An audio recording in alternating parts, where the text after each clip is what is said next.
जय श्री महाकाल। आज का वीडियो आज का टॉपिक जो है वो तो बहुत पुराना है, कई बार मैंने इस पे बोला है, लेकिन ये जो शब्द है, ये जो टॉपिक है, ये जो चीज़ें हैं, ये समय के साथ लोग बदलते रहते हैं और लोग अपने अपने तरीके से इसको परिभाषित करते हैं। बहुत ही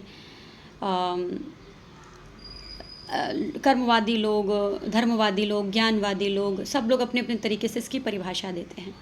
तो लोगों का माइंड अपने अपने तरीके से लोग वॉश करते हैं इस चीज़ों को बोलकर। तो कई बार मैंने इस पे वीडियो बनाया, लेकिन आज फिर से एक वीडियो ये बनाऊंगी क्योंकि इसमें बहुत सारी चीज़ें ऐसी हैं जो एक बेसिक लेवल पर हमें समझनी पड़ेगी। अगर आप इसमें बेसिक लेवल पर चीज़ें समझ जाएंगे तो हमारे लिए बहुत आसान हो जाएगा। क्योंकि अभी बीच में मुझे मैं एक इवेंट में गई थी, वहाँ पर ये चीज़ों पर मेरे को ये जो टॉपिक मिला था बोलने के लिए, काफ़ी लोग इससे सहमत भी हुआ। और जब मैं कोई चीज़ अटकती हूँ तो मेरे फादर मुझे बहुत गाइड करते हैं, क्योंकि उनको धर्म का चीज़ों का बड़ा ही वो पढ़ते रहते हैं, सुनते रहते हैं, और उनके अंदर एक है चीज़ों को लेकर के। तो वो कहीं ना कहीं मेरे पेरेंट्स, मेरे माँ बाप मुझे गाइड भी करते हैं जब मैं कहीं अटकती हूँ। मैंने अपने पापा से पूछा कि पापा जी, आजकल क्या है, जो कर्म योग वाले लोग हैं, कर्म योग, भक्ति योग, ज्ञान योग, ये अलग अलग योग हैं मोक्ष पाने के या अपने जीवन को सुचारू रूप से चलाने के, ये सब सारी चीज़ें हैं। तो मतलब कैसे इसको लोग अलग अलग करते हैं, लेकिन जीवन में ये चीज़ अलग अलग करने से भी आदमी बैलेंस नहीं हो पाता है। मतलब अगर कोई सिर्फ ज्ञान योग से चल रहा है तो उसके अंदर भी मैंने कमियां देखी, अगर कोई भक्ति योग से चल रहा है उसके अंदर भी कमियां देखी है, अगर कोई कर्म योग से चल रहा है तो उसके जीवन में भी मतलब चीज़ें वो देखा है मैंने। मेरे पिताजी ने बहुत अच्छी बात बोली।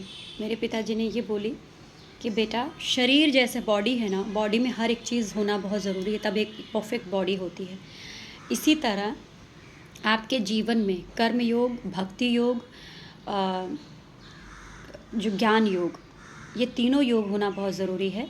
और इसीलिए गीता में भी हर एक चीज़ के बारे में व्याख्या दी गई है। अगर आप कर्म योग को लेकर के चलते हो सिर्फ जीवन में, और आपने भक्ति और जो है ज्ञान योग को साइड कर दिया, तो उसके रिस्पॉन्स जो भी अच्छा या बुरा होता है उसकी रिस्पॉन्सिबिलिटी आपके ऊपर होती है। फिर आपको अपने कर्म भोगने ही हैं, आपको भोगने ही पड़ेंगे। तो क्योंकि सिर्फ आप कर्म मानते हो और कुछ नहीं मानते हो, तो आपको यहाँ पर बहुत ही सचेत होना पड़ेगा कि मैं जो काम कर रहा हूँ इसका परिणाम क्या हो सकता है। किम कर्मा किम अकर्मा किम विकर्मा, कर्म, अकर्म और विकर्म में क्या फ़र्क है, ये हमें पता होना चाहिए। और ये कब आएगा? ज्ञान से आएगा। और जब ज्ञान आ गया तो जो है आप सोच समझ के कदम उठाओगे।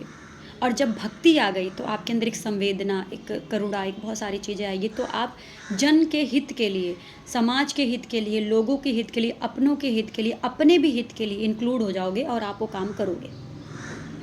सिर्फ अगर ज्ञान से चलेंगे और कर्म नहीं करेंगे तो भी ये सही नहीं है। हमारे संसारिक जीवन में अक्सर जो कर्म वाले लोग होते हैं ना, कर्म के जाल में जब फंसते हैं ना, तो भगवान को यार क्या किया मैंने, तो ये किया था, तुमने क्या किया? तो भगवान वही कहता, तुमने किया तुम ही भरो, क्योंकि तुमने मुझे सहारा नहीं बनाया। मेरे शरण में तुम्हें लगा तुम ही भगवान हो, तुम ही कर्मवादी हो, तो तुम करो। तो भगवान भी वहाँ छोड़ देता है, फिर जाओ तुमने किया तुम भोगो। अब बात करते हैं कर्म के साथ। अगर ज्ञान में जो है कर्म नहीं जोड़ेगा तो जो है फिर आपका ज्ञान किस काम का, जब आप कुछ कर ही नहीं कर पा रहे हो। तो लोग यही बोलेंगे, अरे इसे भाषण ही देता है, कुछ किया धरा तो है नहीं, सब ज्ञान बांटता है, लोग यही बोलेंगे।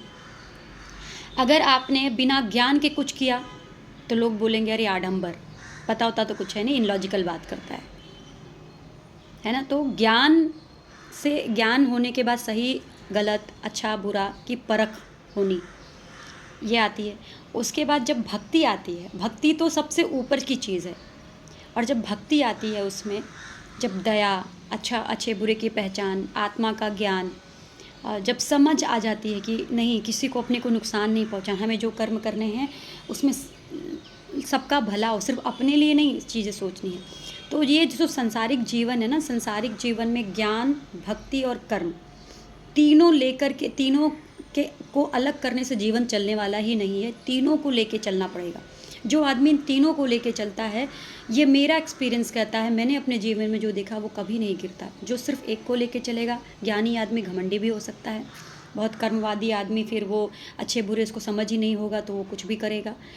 ये और जो सिर्फ बिना ज्ञान की बातें करेगा वो आडंबर या ये सब सारी चीज़ें जो आजकल दुनिया में जो आडंबर फैल रहे हैं उसकी बात हो जाएगी।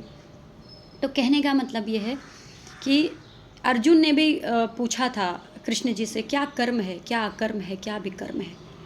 तो कर्म, अकर्म, विकर्म, ये तीनों को समझना बहुत ज़रूरी है और इन तीनों को अलग नहीं रखा जा सकता।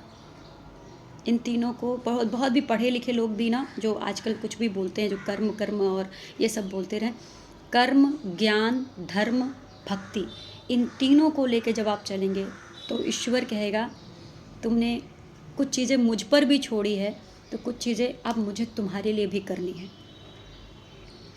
तो जो है ये सारी चीज़ें हमारे जीवन में बहुत काउंट, जैसे मैं भी हूँ, मैं काम के समय काम करती हूँ लेकिन मैं अपना भक्ति का समय या अपने भगवान के लिए एक समय ज़रूर मेरा निर्धारित है।